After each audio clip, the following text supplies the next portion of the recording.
Welcome to USAFBL Fingerboard Podcast. I'm your host, Levine Cunningham, and I'm excited to be chatting with Lawrence of Antidote Fingerboards. Lawrence, also known as Antidote Fingerboards on Instagram. Lawrence, thanks for coming to the podcast. How are you? Hello, Levine. I'm chilling. I'm really happy to be here to get this opportunity to talk about fingerboarding, skateboarding, have some fun. Definitely. So you are across the pond. You're located where, Belgium? Yep, yeah, in Belgium. Right on. Well, I'm excited to get you on the podcast. For those that don't know who you are, I'm gonna probably say you're one of the more premier deck makers coming out of Belgium for sure. Thank you very much. That's a pleasure to hear. Yeah, I've been making fingerboards for a really, really long time, but like recently, I think I started Antidote 4 years ago. So that's when I really started doing it like on a more professional level because certain situations happened in my life and it was like, okay, now is a good time to do it right. I think I started making fingerboards. I don't really know the year, but it was definitely before the first Black River trucks were released. So it's quite a while back. Um, yeah, I mean, I'm having fun with it. Yeah, it's cool to see people all over the world and enjoying the thing that I make.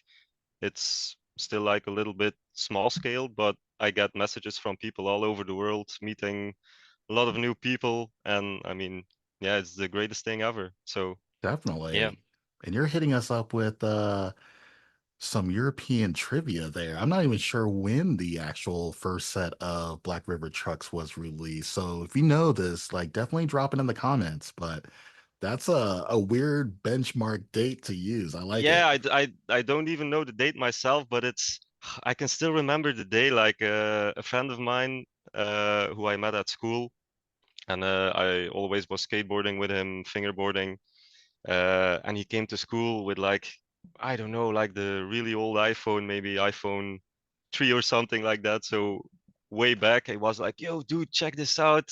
These trucks." I was like, "What? These are like miniature Independents. What is this?"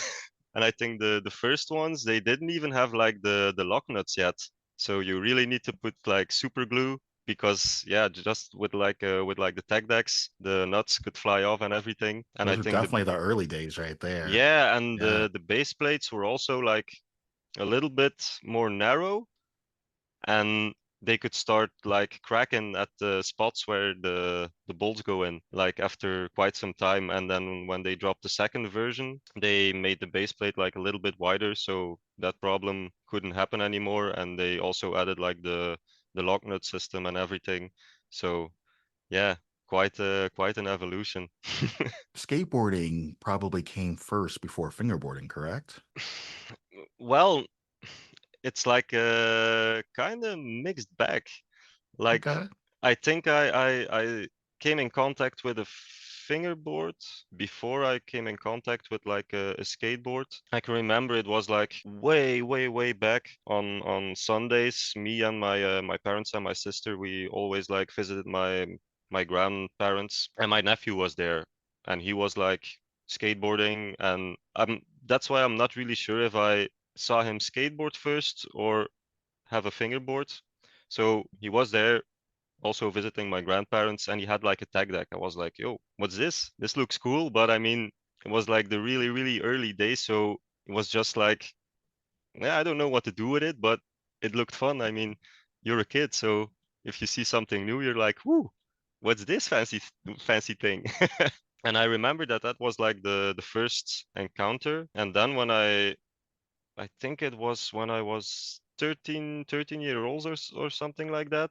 At school, a lot of people were having tag decks and everything. And that was when I got my first actually fingerboard, which was a tag deck from Blind. And I think 1 year later, there was like once a year a certain event at my school with like people showing off their hobbies and everything. And there were also like a lot of people skateboarding, and I saw one guy do a 360 flip, and I was like, "Yo, that's sick! I want to know how to do that, and I want to learn it." And that's when I started skateboarding. And after that, I discovered that you could also do tricks with a fingerboard because of a friend of mine that I met at school, Timothy, really good friend. He's also part of the Antidote team to this date. Don't see him that often, but he's still one of my homies, and he actually helped me started Antidote. So yeah, that's pretty cool. And it's the same guy that was like, "Yo, check these trucks, the Black River stuff and everything." And the new Berlin Woods that came out with the new shape when it was really redefined to look more like a real skateboard. That's awesome to have lifelong friends like that. Like, it's Yep. very rare to, at least here in the United States, like, it's really rare to still be close friends with your childhood friends here. I think mainly because we like to move around a little bit, but to still have like, lifelong friends like that in your life, that's amazing. Yeah, man, I hear that quite a lot. It's like I have like different friend groups, like the guys that I go skate with, and they kind of overlap with the guys that I fingerboard with. Like certain people, yeah, they just overlap, and then I have like the friend group from my hometown, and almost everyone from that friend group is like we've known each other for I don't know when we were just like little kids and playing on the streets or something like that. I mean, we go way back, and I still see them like on a weekly or maybe monthly basis. So yeah, that's super stoked. And also the Antidote team, we come together like once a week. Well, not everyone is able to be there every week, but I mean, it's yeah, heartwarming. Have such a close community and friends. So really, really grateful for that.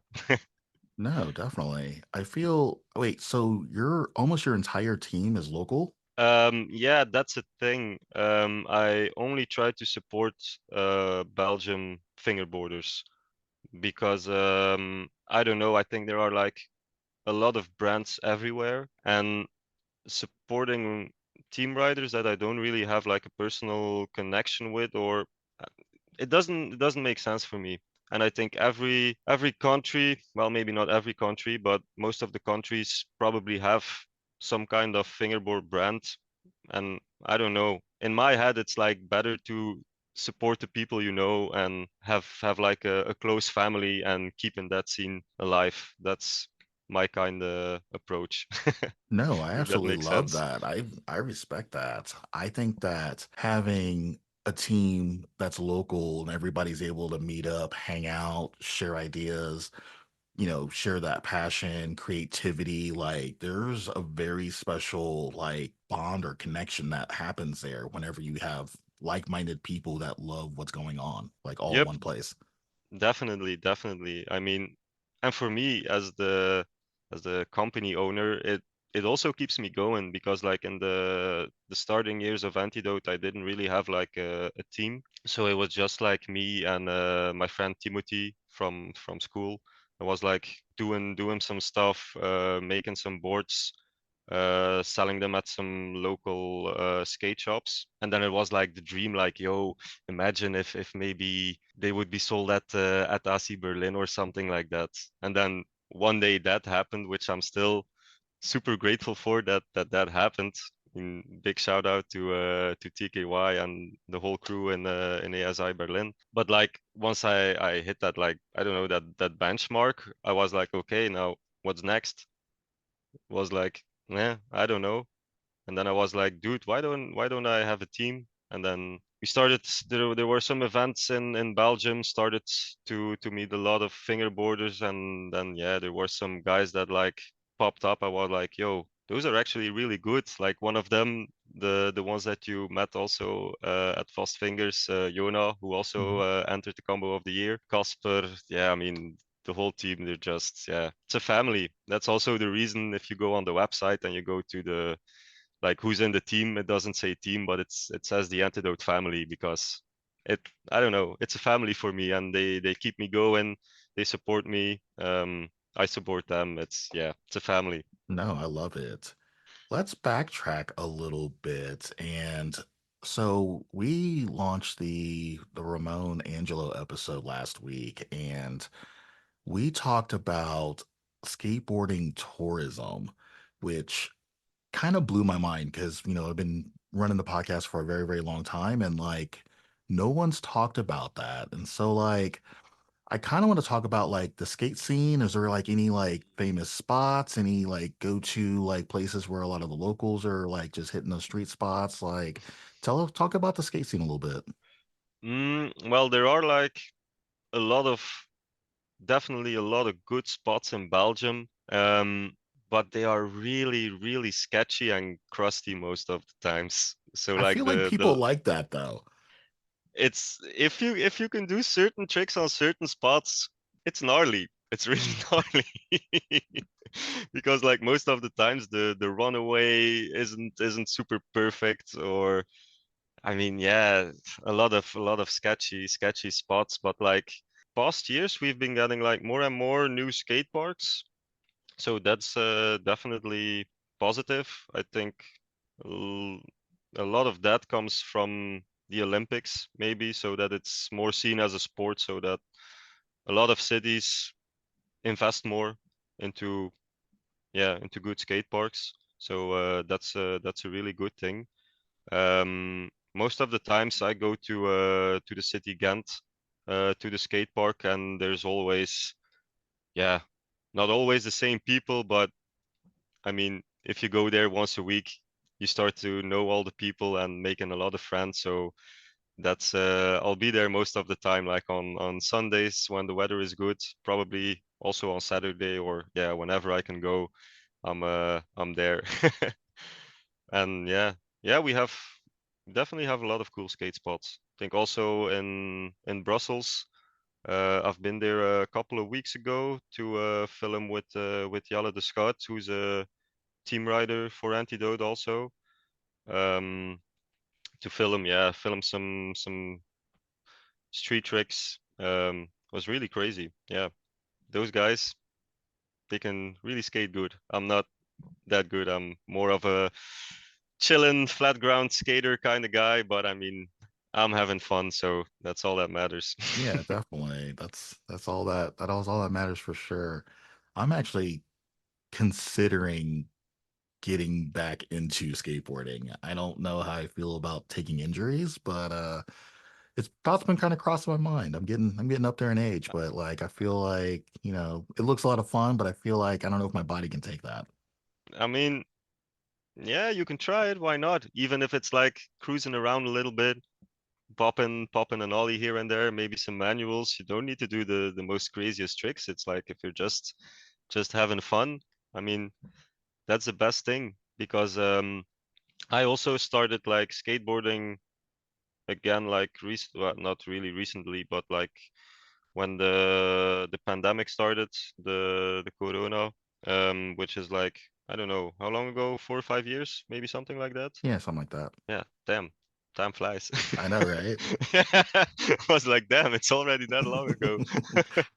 And before that, yeah, I quitted it skateboarding for like, I don't know, maybe 6 to 7 years because I rolled my ankle pretty bad, and it was like my flick foot, so I couldn't do kick flips and anything. I was like, oh man, don't really want to learn switch and stuff like that. And I just started working my first real job, and I was like, okay, maybe this is a chapter in my life that's, I mean, finished because I don't want to risk my job. So I decided to lay down skateboarding. Um, and then several years later, I was like, damn man, I miss this too much. And I was still having, my ankle still hurt. It was like really stiff and everything. And I started doing exercises and everything. And got back on the board, started skating again. And was like the first couple of months was like I could do flip tricks maybe one day in the week. And then my foot was, yeah, it hurted like hell. So I need to chill again, and one day a week turned into 2 days a week, turned into 3 days a week, and now I can basically skate again whenever I want. But Nice. yeah, it wasn't nice with the ankle, but I mean No, I I got through understand. it. So, and the mindset that I have right now is like the only thing why it was still hurting over the long period was because I wasn't exercising, I wasn't moving it. So if I had known that, maybe I wouldn't have lost as many years not skateboarding, but it is what it is. We It can't is, change that yeah. thing. So I'm really grateful that I can now still do some flip tricks and roll around, have fun. So tell us about I wouldn't say local because, we're talking about Belgium as like a whole country, but like, does Belgium have like an actual fingerboarding scene, or is it primarily just you, or is there other Oh, people that are also involved, or? it has, yeah, there are some people. I don't know if you have ever heard of stoned obstacles. Hmm. Yeah, the guy that makes the obstacle is Wannes. He's also in the Antidote team, so I see him quite a lot. So yeah, he makes some obstacles which are super amazing. And yeah, there are some skate shops that have like some fingerboard stuff and some parks standing around. There's an indoor skate park in Antwerpen, and they have like the indoor park in miniature for fingerboarding. So that's also super awesome. Sometimes there's an event over there. Um, there's one team rider of mine, Philippe. He also has like a not really a brand, but he's the guy that we go to every week to do like our weekly sessions, and he calls it Union sessions.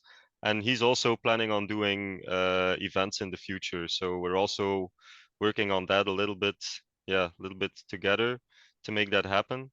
Yeah, mostly it's like other people organizing small events, but they're really cozy and fun. And most of the time there are a lot of people. Sometimes skate shops that organize like some events. The guy I talked about earlier, Jelle de Schout, who is also on the team, also really great fingerboarder, really great skateboarder, and he used to have a skate shop. Actually, he had like two, yeah, two tries on the skate shop. It was super long ago in a city called Bruges, where he had a skate shop, and he was, yeah, also into fingerboarding, so selling Black River stuff, the stoned obstacles. The Black River guys also came over to the store to Sej and do a contest. And for reasons, he had to close down the shop. And a couple of years ago, he reopened the skate shop, which the name was JD Skate Shop. And he also had like a super sick fingerboard park in the shop. And it was like kind of like a street skate spot. It was like a scenery that you have like houses on the side of the wall, and it was like, yeah, well, I think if you look on the Instagram from Antidote, you will definitely find some clips from that park. But yeah, sadly things didn't really work out financially wise, and yeah, the shop needed to close like 1 year ago, and that was actually like kind of the fingerboard hotspot in Belgium for a lot of people. Yeah, so that was definitely a bummer when he needed to close the store. There's also some videos on YouTube on the Black River channel, I guess, from there in the store. They have like Hmm. a video when they came over to release like the Black River and Stoned Obstacles collab ramp. Was like a mani pad like at an angle with a grass gap, and it had like a concrete topping, and they also came with a kicker, but it was very limited. Don't know if you're familiar with I don't with know that if obstacle. yeah, I'm not sure if I remember that or not. Maybe if I saw a Yeah. picture, maybe. Yeah, probably. Well, Yeah, it's also on my Instagram, or there I'll have there to are check that out too. some Yeah. picture of that. Yeah, it's a super fun obstacle. And anytime you can kind of mix, concrete with more modern shaped like obstacles and stuff, like I always Yep, find those to be really cool to skate and shred. yep. I mean, concrete it hits different It when does, it you're does. fingerboarding. It really hits different. Like recently, I have like the Black River playground, and like the wood started chipping up a little bit, and yeah, I just did a whole concrete job over it, so now I have like a fully concrete playground, and That's that's nice. wild. That's nice. Yeah, that is nice. That makes me kind of want to buy one with the bank on one side and Oh maybe yeah, concrete it. And yeah, I feel like that would be really cool. yeah. Oh, I have like a really cool idea that I should maybe pitch Martin. I was like thinking, damn, they should like just sell separate parts for the playground. Yeah, but the Like, shipping though for it would yeah, be, yeah. I I mean, can't see yeah, it for us, surviving shipping. Yeah. for us in Europe, it's like, yeah, it's super chill. But I mean, yeah, for the US, that's I mean, I don't damn. want to throw the US under the bus, but I mean, like, we just throw packages around. Like, we don't, we literally do not care. Like, we're just like, if it gets there, it gets there. And so, Yeet. yeah, pretty much. So, I mean, if there was like a Black River concrete playground, like, it Oh, would damn. never make it to the States. Damn. Yeah, I think the same thing happens here. They can be pretty brutal with packages, but I know, sad face. But yeah, yep, I definitely wanted, that makes me literally want to go buy a playground and try that. 'Cause that seems like so much fun. Maybe yep. put like a rail at the end of the bank too and do like a little hop to rail type deal. Oh, And damn, yeah. I Yeah, that's know sick. the juices are flowing now, and I'm like, Yeah, man. man, Yeah, man. Oh, yeah, you can do a lot with it. Damn, down the rabbit hole. I know I should I'll have to tag Martin in this and be like, because they usually do the end of the year, the madness, release Oh, yeah. madness and stuff. I'd be like, this is a Yep. really easily, I wouldn't say easily, but it's definitely doable. And so Yeah. I'm like, definitely But make that a release madness type deal. yeah. But I wasn't also thinking just about like maybe a concrete version, but like other parts that you could buy to make an other combination. Like uh the playground is in two parts, right? So Yeah. it splits in the middle. So maybe like a part that you can buy separately, which is like in a corner, and then you can connect the other two parts to it. So you can put the playground maybe in the corner of your living room, and then you have a different layout. Oh, Or maybe gotcha. just if you want like the other end with just a bank, so that you can just buy that separately and just switch it around with the parts that you already have. That's, I don't know. That's maybe a cool thing. Hmm. A lot of options. A lot of Yeah, options. yeah, indeed. But maybe, I mean, they're working on so many stuff at Black River that isn't even released yet, or that they're just, maybe this isn't good enough, all the prototypes. So they're, I mean, yeah, who knows what they're coming up with. I know it's kind of crazy when you look at all the stuff that they're doing between, Fast Fingers and all the team riders and all the It's pro decks and insane. obstacles. And I mean, they just launched that they're building a storefront, not building, but basically putting a storefront in the United States in It's Chicago. And crazy. so, It's crazy. yeah. And so it's just like, they're kind of like us, they're constantly just pushing the ball forward with all kinds of new stuff, innovative things, and just, keeping the fingerboarding scene alive.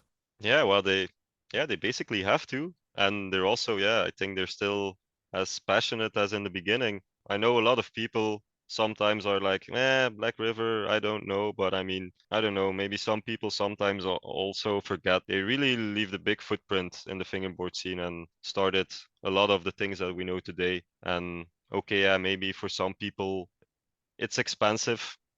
It is expensive, but I mean, most of the I think nothing that they sell is made in China. So pay everyone that makes all the stuff, yeah, a lot more expensive than something that comes from China. Well, I think that's the reason, but Well, support the local stuff. the big thing for me is that when I met Denise and Martin at like Fast Fingers and like, all the Black River riders and like everybody was just as passionate. I feel like they're just as passionate today as they were 25 years ago whenever Yep. they started their company. And like I notice with people just in life in general, it's like, if you're doing something for a very long time, they lose that passion, they get bored of it, or like it becomes something that they just don't enjoy. And that is simply like not the case with them. Nope. Like we're all They super passionate about what we're doing, and then like you talk with them and they're equally as passionate as you are, and they've been doing it for literally 25 years. And I'm like, this is an amazing thing. It's really wild. I think the secret is, yeah, keeping it fresh. Always look for I don't know, new stuff to release, or a new event. I mean, yeah, just keep it interesting for yourself and then challenge yourself. I think that's also maybe a lesson that you can learn from fingerboarding and skateboarding. If you're like doing only kickflips all day and not challenging yourself, it's gonna get boring real fast. I Yeah, get that. gotta keep going. But then again, kickflips are pretty addictive, so you could basically do those all day. But yeah, I've been I doing think them you get on and what I off mean. for 20 years and like they still fascinate me because Yep, like there's a million ways to do a kickflip. And like when I it's started crazy. hosting events and doing these tournaments and game of skate and stuff like that, like there's literally like levels to a kickflip. Like there's Yep, just yep.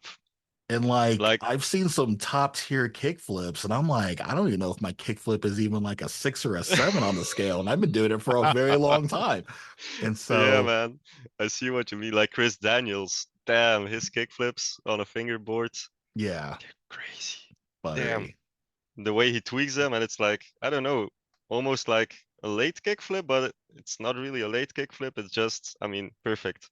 Yeah. So let's talk about Antidote from the beginning. So like let's Oh, talk damn. about where the name comes from. That was actually, yeah, maybe a little bit of disappointing story, but also a pretty fun one. So I already talked about my friend Timothy that I met at school, who kind of got me more into fingerboarding. When I left school and started working, I kind of lost contact with him. There was this one day that he sent me a message and he was like, "Yo, there's this skate shop in Ghent, Curb skate shop, and they texted me if I still made fingerboards." And he was like, "Yo, sorry, that was a friend of mine. I'll text him if he still, yeah, makes those, this and that." So he contacted me. I was like, "Yeah, if I really want to, I can still make them." So we got together, checked everything out. At that time, I was also self-employed as a tattoo artist. Kind of had like the knowledge how to do everything financially, that everything is correct and yeah, stuff like that. Well, this The explains where your graphics are coming from.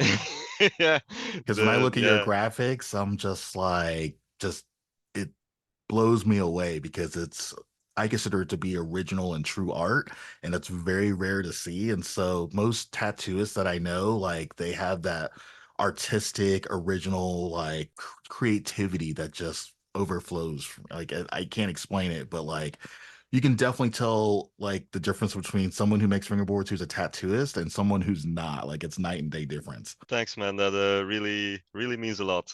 Puts a smile on my face. It's Definitely. nice to hear. So that's also a way to express my creativity. The end of the line, tattooing didn't really work out for me. I got like kind of a burnout from having to draw every day, this and that. So I decided, okay, I'm going to quit this and fully focus on my other job and fingerboarding. We got together, me and Timothy. I was like, okay, how are we gonna do everything? And yeah, we figured like everything out with like where to get the veneer, how to dye them, how to get the metal molds and everything. And yeah, I also had like a lot of experience from making boards back in the day, so that also really helped. And then we were like, okay, yeah, we need like a proper name, because I had a name back in the day, but it was called the first name was a Replica Fingerboards, which is a brand right now, which is pretty funny.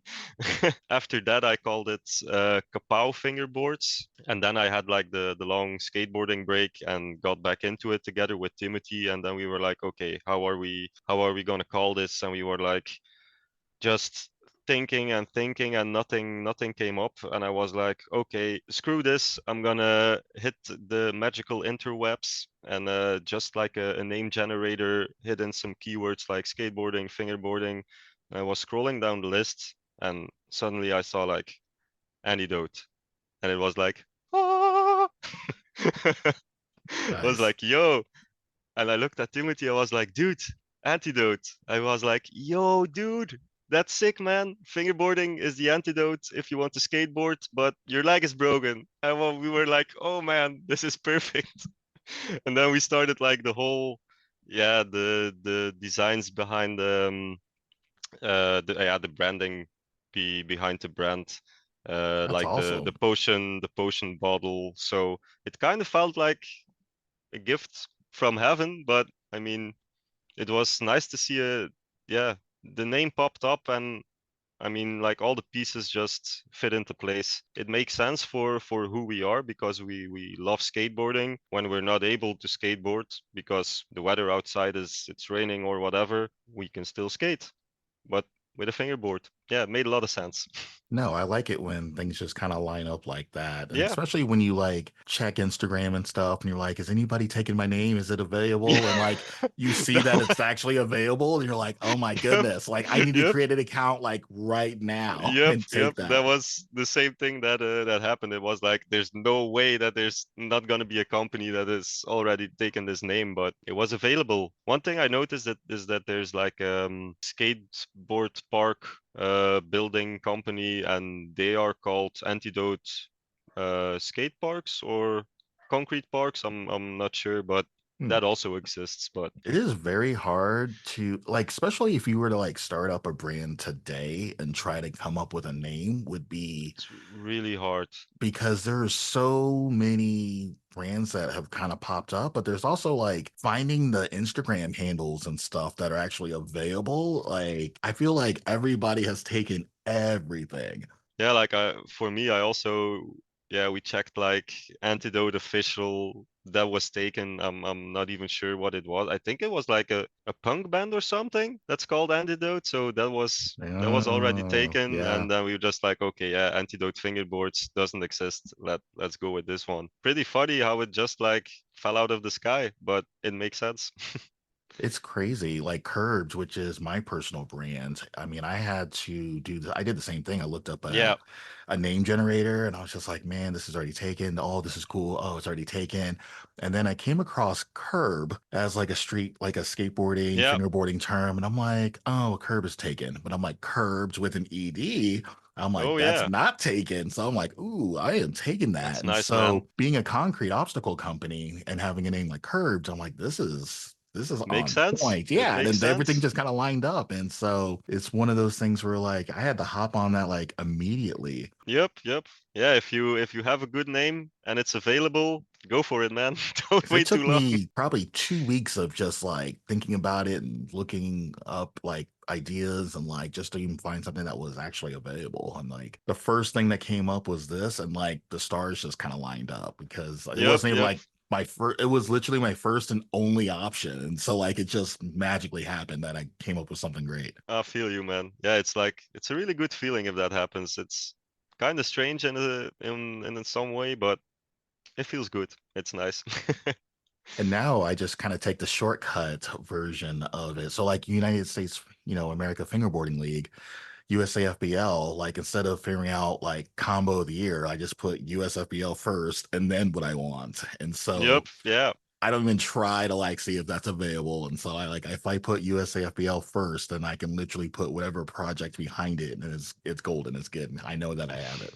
Yeah, it's also nice what you're doing, man, with like the combo on of the year, and you're also gonna do some new stuff, right? Like Yeah, we've the got line of the year. line. So Yeah, yeah, yeah. yeah. So yeah, we've got combo of the year, which is live right now, by the way. So we are hosting we're looking for the best combo done on a fingerboard. So we're giving away $1,000 cash. We've got a slew of Whew. sponsors. We've got honorable mention sponsors that are giving away $50 in cash and prizes. And we've got just a lot of cool stuff there. We've also got another contest that runs simultaneously. It's called Line of the Year. So we're looking for the best line done on a fingerboard. And this is going to be more, geared towards the skateboarders of the scene that are looking for style over everything. So, and that one's going to be giving away $500 cash plus prizes. So there's a lot of stuff going on there. But you can check them out at USAFBL_COTY for combo of the year, USAFBL LOTY for line of the year. Super hyped. There's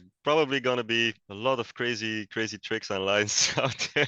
Yeah, it's starting to get they're starting to start trickling in right now. For September, it's usually kind of a slower month because people are like, just hearing about it and they're like, oh, let me Yeah, start working on some stuff. And then usually about October-ish, like they start hammering and the yeah, flood comes in and it's like, okay, the cool. Like, floodgates are open. yeah, yeah. And so right now we've got some stuff that's definitely trickling in. We've got several submissions a day that are getting trickled in, but usually around October, like it's pretty intense. Yeah, sick. Yeah, and probably to check like every video and like probably making a lot of notes from yo that trick and from that guy and ooh, this is maybe a little bit harder to judge it. I mean, whew, Yeah, that's a tough calls to make. it's a process for sure. It's definitely a process. But I mean, anyone anywhere in the world can enter the contest and compete. So it's not just an American thing. Last year, combo of the year, we had I think Joe.na from Finland who won second or third or fourth. I can't remember. I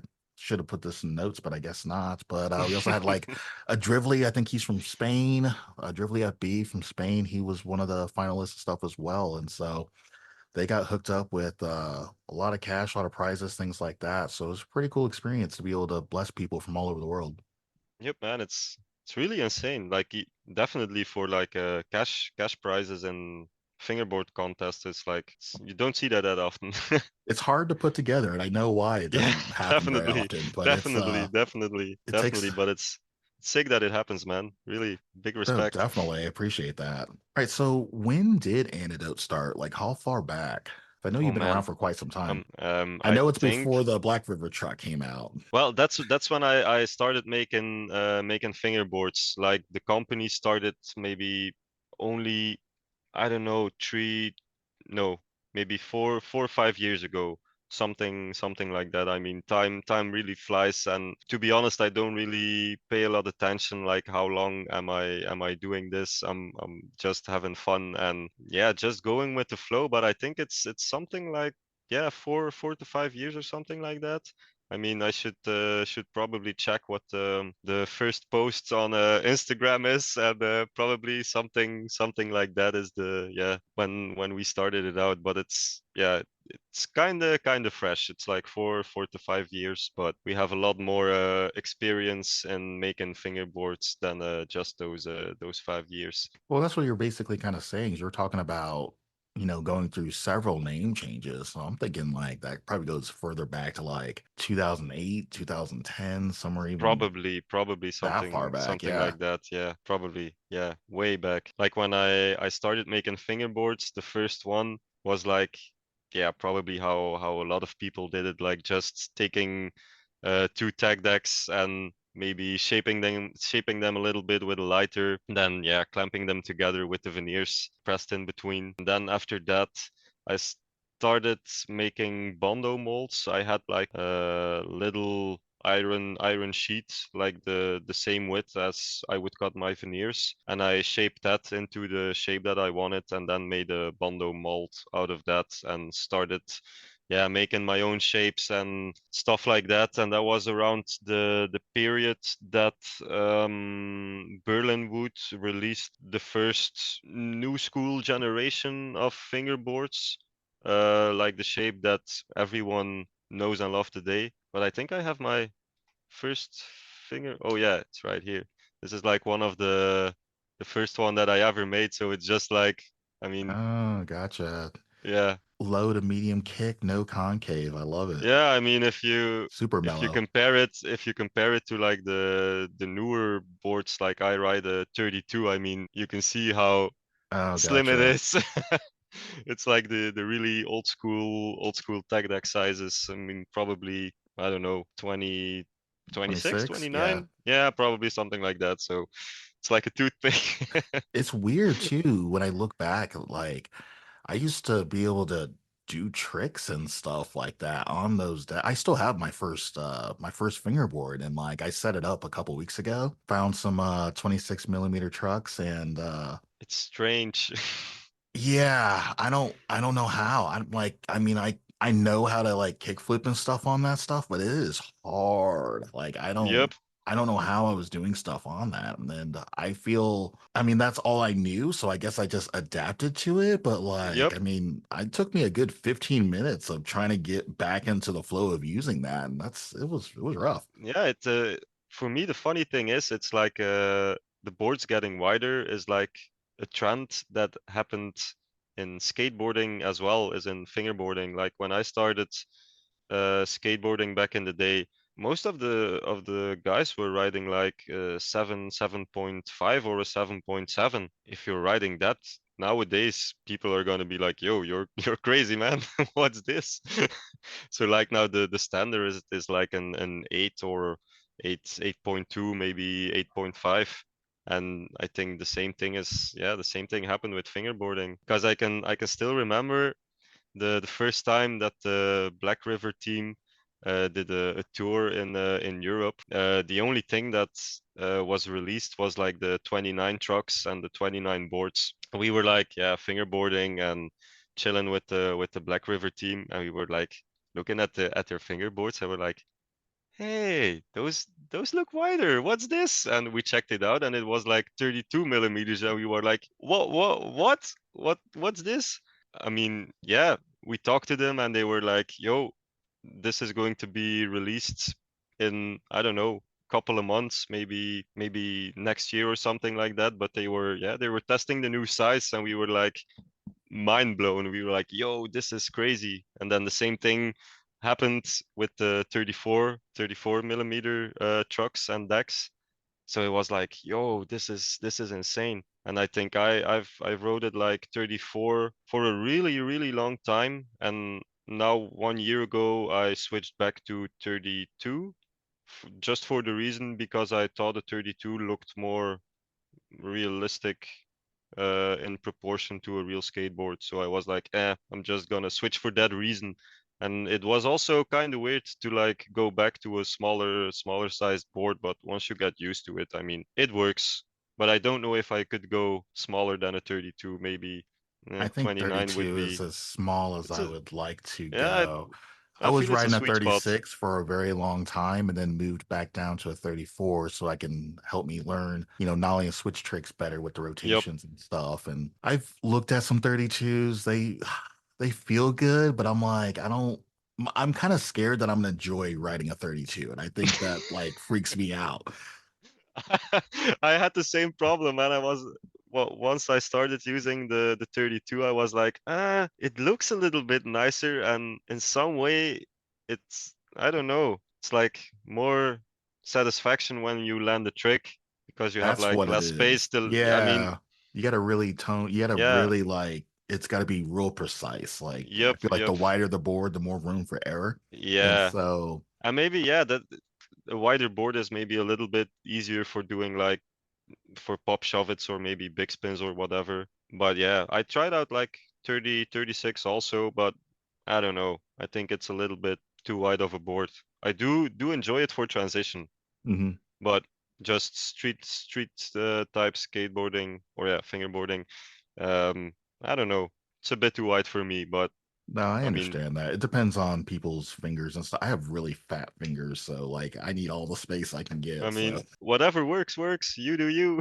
I know, I know. But it would So be what is boring if everybody did like the same thing. So well, that's what makes it exciting and fun and trying things out and just kind of just experimenting with what's out there. So what is your daily setup? What's that look like? So yeah, definitely an antidote deck. I use the low shape um, in 32 Black River trucks.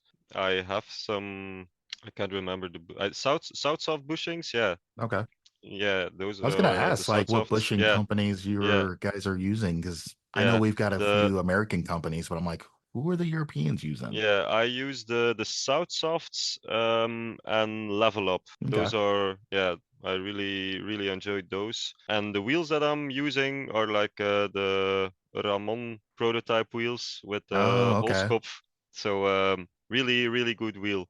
Like I used to be urethane fanatic, only using urethane wheels. I was like really specific in what kind of wheel that I really liked, like maple wheels were like the golden standard for me Hmm. because I don't know, they felt like a real skateboard wheel. And when you're like doing the, I don't know, nose blunts, doesn't matter on what kind of obstacle, you always had like the power slide Hmm. sound. And I mean, yeah, skateboarding ASMR, I mean, I couldn't go without it. And yeah, they asked me to try this wheel out, and I can't go back to urethane now. So even they squeak a little bit.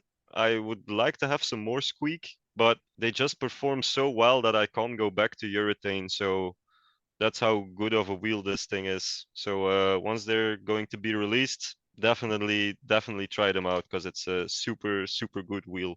One of the best that I've tried, and I've tried a lot of wheel brands. Maybe a little bit too much, but yeah, it's a really good wheel. Well, we launched his episode a week before this one. So he actually talks about those wheels in that Yep. podcast, and he's talking about launching these. I don't know when they're going to be launched. He wouldn't let me know, and I'm not sure if he actually knows, to be honest. But Yeah, I've I'm not got sure. another friend who has tried those wheels out, and they say the same exact thing. Like, these wheels It's are game changers, and it's insane. I'm excited for these to come out. I definitely know that I'm not even usually like a huge fan of just like, being one of the first people to get a new product dropped and stuff. But like, having those kind of like stories and people literally like talking on a good game, especially people I know, respect, and been fingerboarding for a long time, if they say like, hey, like these are it, like, It's that those are legit. it. Yeah, yeah. And I so I'm not mean, trying to hype these wheels up on the podcast, but I'm just saying, but like, if I'm gonna go out and like try just to a get a little first bit, a drop, little bit. like, I'm just gonna say, like, I'm Go kind of for excited it. for these. Go for Yeah. it, man. They're crazy. For being a prototype wheel, there are like other brands on the market that maybe don't even come close to this quality. Maybe big statement to make, but I'm gonna make it. It's that good. Like how long ago is it? Like a month ago, we went to ASI Berlin to enter the King of Berlin street Oh, right on. contest. Um, and I was riding these wheels for, I don't know, already a month or so. And I saw Ramon there, and I was like, "Yo, do you still have some wheels that you sell?" And I bought another set because I was scared that the wheels on the setup that I was going to use on street spots, that they were going to be completely garbage after the contest. No way, they survived the battle. I mean, you don't even almost don't see a scratch on them. And if they're That's like crazy. a little bit of damaged, and you start riding on a wood surface again, they just smooth out again. So it's, I don't know what magic sauce they put into these wheels, but it's a damn good one. No, that's crazy. Yeah, I'm stoked for these for sure. I know You that should be, anybody man. who's been kind of paying attention to what's been going on over there with those, like, I know they're stoked for them as well. So Yes. if someone was wanting, so like, for instance, I don't think I've actually purchased a deck from you. If I was like a first time deck purchase, from you, like, explain the product. Like, if I was to buy a deck, like, what shapes, what molds, like, kind of tell me, what's going on between all the goods that you Um, have. so I have two different shapes, the classic shape and the low shape. Um, so the classic shape, bit of a, well, not really a strange one, but it's like maybe a little bit steeper kicks and concave than like a Berlin would, just a little bit. And the angle of the nose and the tail, they're actually the same, but the length of the nose is slightly longer than the tail, like in a real skateboard. But I designed that one with the thought in mind to make like a twin tail, or maybe a twin. It's like not really a twin tail, because I think a twin tail would be too short and a twin nose would be too long, so maybe something in the middle. So I'm still working on that. But it's just like, I don't know, an overall good entry setup. Maybe it's not too steep, it's not too low, easy to learn tricks with. So if you're like a kind of beginner fingerboarding, I would recommend the classic shape. And 32 or 34 millimeters, I mean, yeah, that it depends. I think yeah, you have to try it. I mean, I think there's no right or wrong which one to pick. I mean, we started out using 26, so you can definitely start out with using a 32 if you want to try something wider down the line. Maybe pick a 34. So yeah, that's a choice that I wouldn't recommend something particular. And then we have the low shape, also available in 32 and 34. It's hard to explain, but I prefer this one because it's maybe a little bit easier to do tech tricks with this shape. The thought about it is because the kicks are lower, it takes less force for the tail to hit the ground, but your tricks are also going to be a little bit lower. But you can always, yeah, if you want to do them higher, you can do them higher, but I feel it will be more like controlled in a certain kind of way. But Yeah. it's like, yeah, there's like a learning curve to understand the board in a different way. And it's like, for me, I got the idea from skateboarding. Back when I was a kid, I always used like steep kicks and deep concave because I was like, yeah, it pops really well because when you pop, the angle of the deck goes like really steep, so it makes it easier to do your ollies and everything. But once I got a little bit older and kept skateboarding, I was like, damn, every time popping, I'm putting that much pressure for the board to pop and hit the ground. I don't know, it was really exhausting for every time you pop to put that kind of pressure in. So I tried out like a more flat shape. It was harder to do your tricks higher, but it was still possible because if you understand the physics of how to do an ollie, you can basically, yeah, jump how you want, how high you want to. But it doesn't take that much force to pop the tail to the ground every trick that you do because of the, yeah, the angle of the tail. I hope it makes sense what I'm talking about. Yeah. It seems like Um, it's more of a mellow yeah, mold. yeah. So it's like, yeah, the tail is just gonna hit faster on a mellow board, so it makes it a little bit easier to do tricks and less exhausting. Well, on a skateboard, and I copied that idea to a fingerboard shape.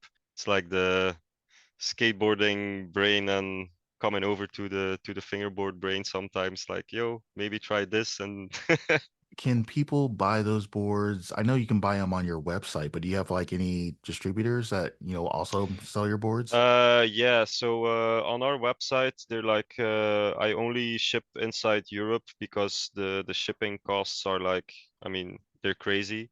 But they're also available in ASI Berlin. They're available at Black River. They're also available at Cam's 618 skate Okay. shop. Yeah. And I'm also talking now with Vito from Six Gates. So it's not 100% confirmed, but probably in the future they will be also available over there. So there are some options for the United States to get them there, and also from Curious.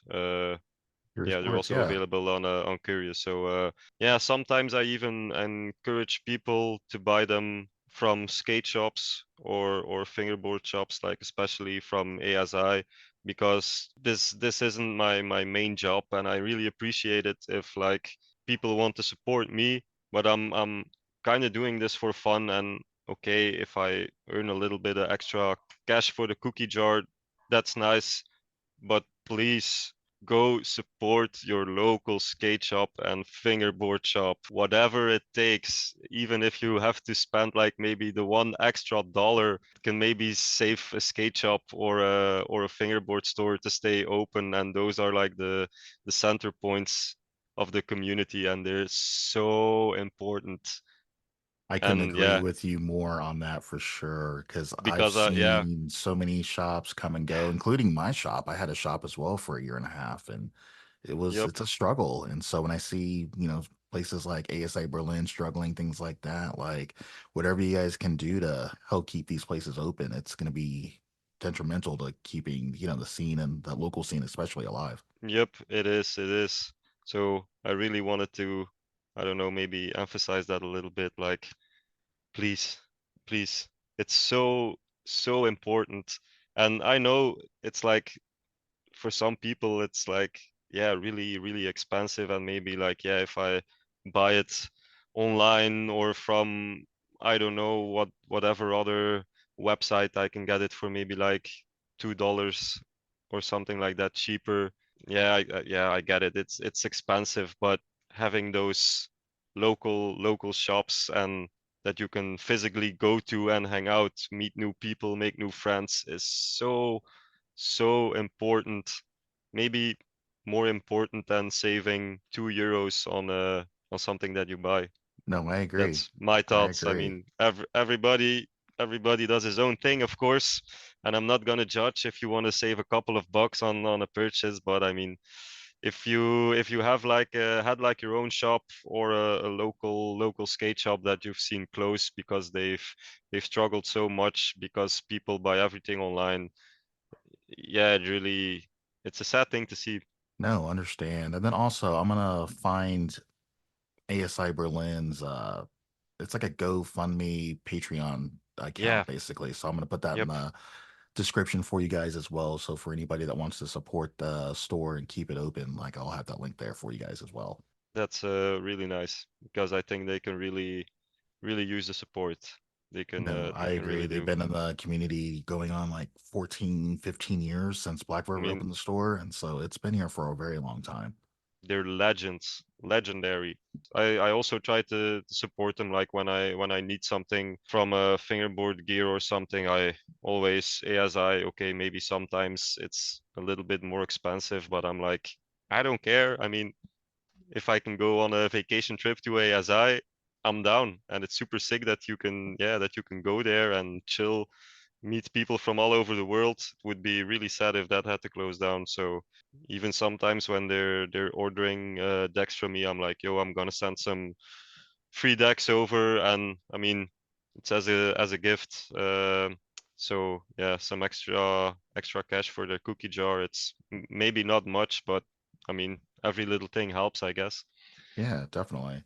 So I know you've talked about your team riders. I know you almost have you talked about all of them? We highlighted them as like as a whole. I don't think I've highlighted them all.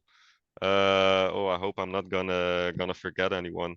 So first of all, there's Yona. He already knows it, but it's gonna be like a future release. It's gonna be the first real pro model from Antidote. So he's getting his own signature deck, which I'll be releasing very soon.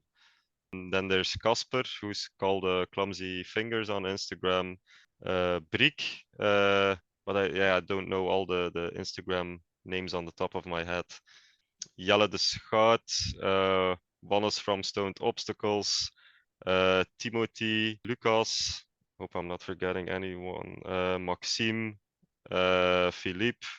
Philippe is also the guy that is organizing like the sessions every week that we can go at his place, and yeah, he has a lot of cool fingerboard parks.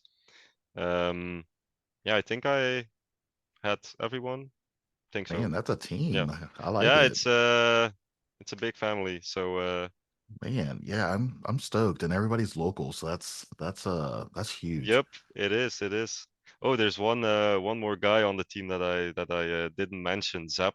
He only lives like, I don't know, with the bike 5 minutes from where I live, and I didn't know him for a really long time. And I was like, I don't know, I visited like a friend.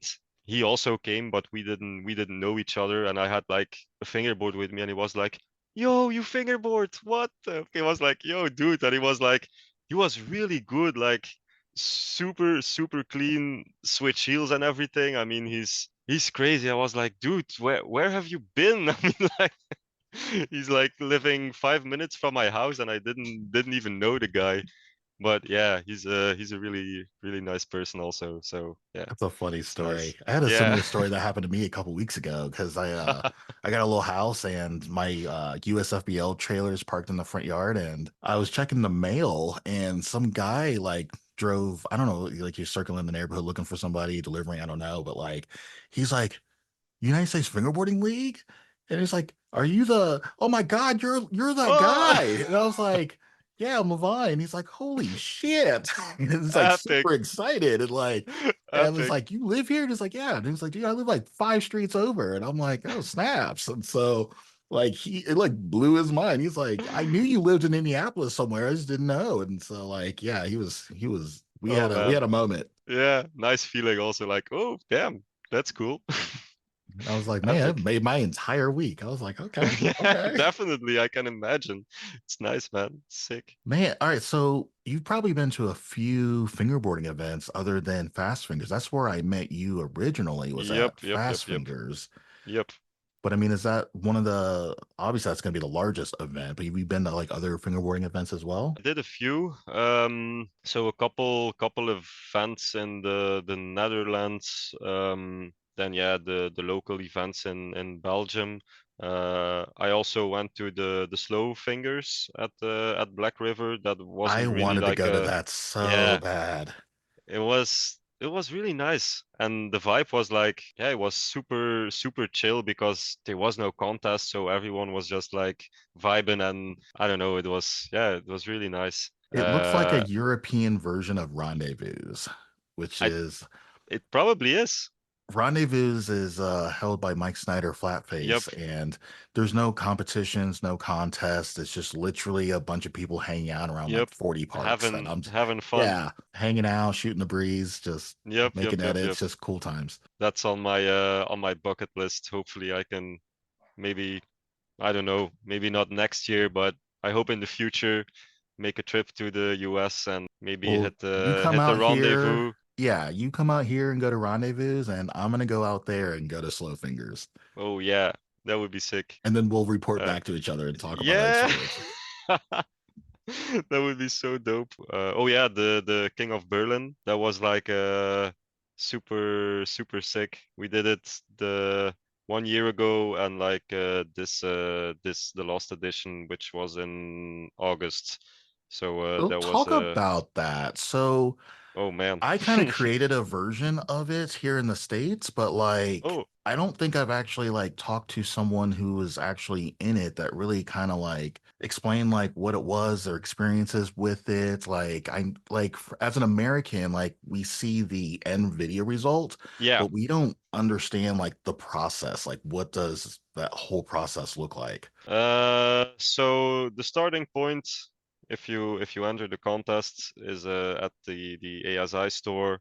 They explain everything a little bit, so it's kind of like the fingerboarding equivalent of Treasure King of the Road, spread over 2 days. So it started at like, I don't know, 5 p.m. or something like that, and you had until the next day 6 p.m. I'm not really sure if the times are correct, but yeah, you get the Yeah, picture. generalization, yeah. So you had like maybe 24 or a little bit more hours to complete as many challenges that are in the booklet that you get when you enter the contest. And there are like, I mean, there are like trick challenges, like go to a certain spot.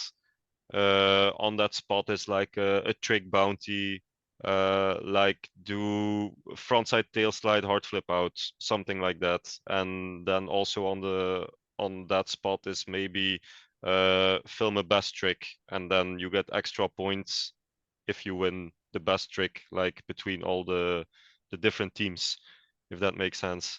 Yeah. Um, and yeah, there are also like challenges. I mean, I don't know, like the most shittiest haircut or get a tattoo. Um, I mean, like yeah, just funny things that you yeah. I mean, you can choose if you want to do those. You can also skip them, but it was yeah, it's really hard to do like everything in the book because there are a lot of things that are maybe a little bit time consuming. So if you do the contest, it's like not a lot of sleep. But we kind of skipped it, and well, we didn't really skip it. We did a lot of challenges, but we opt to have a good night's sleep in between. It's different. takes you out of your comfort zone and try tricks that you maybe would never think of trying, or yeah, it's really nice. Yeah, well, it just gets everybody just kind of out and fingerboarding and Yep, just being more social and stuff about it. It's what I love about those challenge type, you know, contests and things like that. We do a version of it called King of the Plies. We do that in April of every year, and nice. I know you guys are doing. They do that once a year. And then King of Prague now is starting to get on the Yep, action as yep, well. yep, So yep, yep. there's a lot That's of cool stuff happening, and I feel like it needs to be happening more places. Well, I think this is a great time to do our Listen to Win contest. So we've got a 34 by 98 millimeter deck here from yours truly, Antidote Fingerboards here. I actually got this as a gift from you personally at the Fast Fingers event. indeed, indeed. So I got to meet you personally, and you're like, hey, like, you're the Antidote guy, right? He's like, yes, you have the Antidote shirt. And I was like, I'm putting two and two together. And you're like, yeah, I've been following your brand for a while. And he's like, dude, you want to try a deck out? And I was like, yeah. I'm like, we should get you on the podcast. And he's like, yeah, let's do that. And so I've been holding on to this now for about 3 months, and I'm excited to give this away to one lucky listener or viewer. We got to tell them the challenge. Okay, so the challenge is the gnarliest 360 flip, nose manual, nollie backside flip out. Are we Go going to do start this shooting those as clips. who did it first? Or are we looking at that as who did it the Mm, best? or You want to yeah, maybe first. Yeah, I don't know. What would you recommend? do you want to judge it? I mean, we can judge it. Yeah, If you we want to can judge it, judge we can do it. the best. Yeah, yeah, we can judge it. I'm down. All right, so we're looking for the best 360 flip to nose manny nollie backside flip out. This isn't going to be who did it first, it's going to be who did it the best. This contest will start audio version on Wednesday morning, get the video version Thursday morning. This contest will end 5 p.m. Eastern Friday. I also think that is so it'll be 11 p.m. Eastern or 11 p.m. your time. Maybe some bonus points if you do it on an outdoor spot. Some bonus points if you do it on an outdoor spot, or if you take your mani pad outside, we'll count that as well. Maybe, yeah. All right. So, do you have any upcoming projects or anything you want to leak on the podcast? Um, the only thing that I really have planned right now is one new graphic that I'm going to release, which is the pro model for Yona. Um, and yeah, it's something that's gonna be happening local. Is like an event that's happening, but it's gonna be in Belgium. So if there are any fingerboarders that are watching from Belgium, you'll probably see that hit on Instagram once everything is ready. Um, but else, we're just going with the flow and yeah, chilling. Because I also want to do some new stuff, but I'm currently in like a kind of a job switch in my personal life, so it's a little bit hard to combine everything at the moment. But once everything is in place, we're probably gonna start working on some new graphics and stuff. So it's about time to get some new babies out. Okay. Okay. You have any hobbies besides fingerboarding and skateboarding that people might not know? Yeah, probably. Yeah. The one is drawing, which is probably obvious, but I also enjoy like I don't have yeah, playing some games on the computer or on the PlayStation. I'm also a big Marvel nerd, so I really enjoying watching the movies from the MCU and all the series. So yeah, that's pretty much it actually. Right on. Same. That's yeah, the Marvel universe. That goes deep over here. Let's start a new podcast. Oh man. Well, I'm sure you've got a list of shout outs and people you want to recognize. Oh man. Do you have like an extra hour or something like that? Yeah, first of all, biggest shout out to you, man. This was like super nice experience what you're doing with all the podcasts and getting people from all over the world sharing their fingerboard and skateboarding stories is like, yeah, it's just wow. So really big ups and thank you for this opportunity. Yeah, thank you.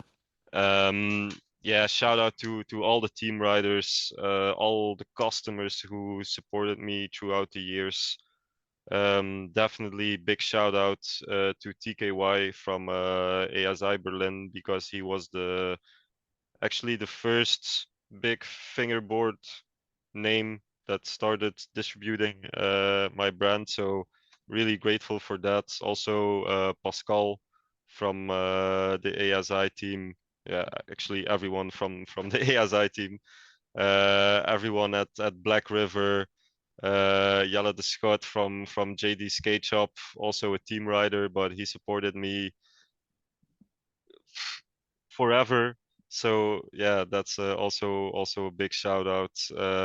Joyride Street Skate Shop, also from Belgium, Wildstyle Skate Shop. Uh, Shout out to Curious Fingerboards. I mean, Cams, Six Skates. I hope I'm not forgetting anyone, but like, yeah, just in general, everyone who's supporting uh, the brand Antidote, and yeah, just spreading the vibe. Can't thank you guys enough for keeping the dream alive. It yeah, really puts a smile on my face. So No, definitely. That's a good list of shout outs right there. yep, yeah. I get Try to keep it a bit compact by just shouting out to everyone a little bit, but yeah, that's Well, no, I got a few shout outs as well. First off, if you made it this far, definitely finger the like button, definitely subscribe, definitely help support the channel for sure. Also, if you're watching this before anybody else, thank you, thank you, thank you. If you're subscribed to our Patreon channel, getting early access to this episode. Also, I've got a few shout outs as well. We've got combo of the year right now in full effect. We're giving out $1,000 cash and prizes. Line of the year is also in full effect as well, giving out $500 cash and prizes as well. We've also got a couple sanction events going on. I think by the time this episode launches, we should have the Wilmington, North Carolina sanction event happening this weekend. And then we've also got Toronto, Ontario sanction event happening November 9th at Six Gates. So Wilmington, North Carolina, October 5th. Six Gates event happening November 9th. So definitely follow all the information and stuff like that. You can find it at USAFBL.com. And Lawrence, where can people find you on the internet? You got any social media handles, any places? yeah, they can find me on Instagram, so Antidote Fingerboards.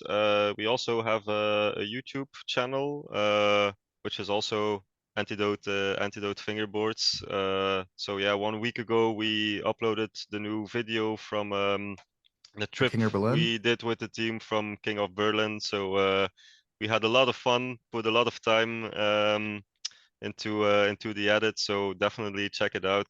Hope you guys like it. So yeah, Definitely. And then I'll make it super easy for everybody. I'll have those links in the description for you as well. So go yeah, check those out. Well, Lawrence, thanks for coming on the podcast. It's been an absolute pleasure. yeah, man. Same thing. Really enjoyed it. Big pleasure. Thank you for having me. And yeah, peace, love, and skateboarding, man. Peace, love, and skateboarding. Till next time. Yeah, man.